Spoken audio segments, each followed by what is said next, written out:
had created my business from my kitchen, and things were going well in terms of I wanted to grow it. I was in Harrods and Selfridges, but I couldn't find the team and I couldn't find the funding.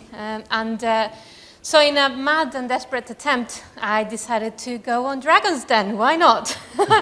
And I kind of found that perhaps that wasn't the kind of the magic bullet. I was there for 2 hours in front of the dragons, and I think we were actually, you know, we did well. I mean, I sang with the mariachi band. I don't know if any of you remember that. Did you see it?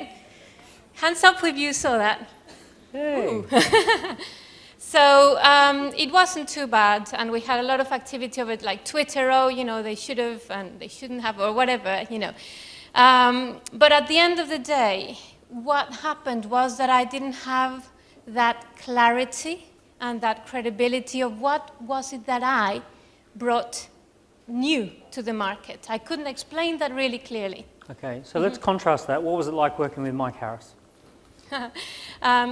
Well, in a nutshell, it was a life-changing experience, really, you know, because, as I say, I really sharpened the idea of what was it that, as he puts it beautifully, what makes your heart sing. And now me being a singer, it kind of struck a chord. So, oh, sorry.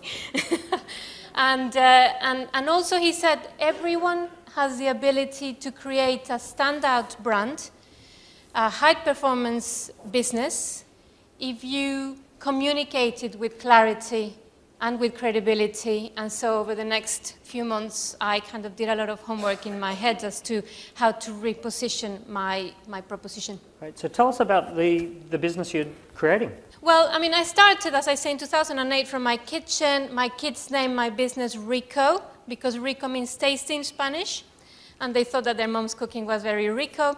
So I called it like that, and off I went to market with no idea, no partners. So if it sounds familiar that I was doing the production, the marketing, the sales, the finance, well. And so through KPI, I thought, well, I need to recruit a team. I'm going to reposition my business. I'm going to front it and call it Marcela's Kitchen. So I've rebranded. I've recruited an amazing award-winning team. I've managed to find the initial funding, and we have a supermarket deal starting early 2013. 2 more questions. How often do you pitch now? All the time. All the time? Yeah. Mm-hmm. Yeah, it's like, how often am I awake? Yeah. And how do you feel about the future going forward now? Well, just going back to your question on the pitching, I love something that Dan says. He says, well, life's a pitch, and you get what you pitch for. Which is absolutely right, you know. If you think, oh, well, you know, things are not too good and it's really difficult, well, that's what you're going to get, you know.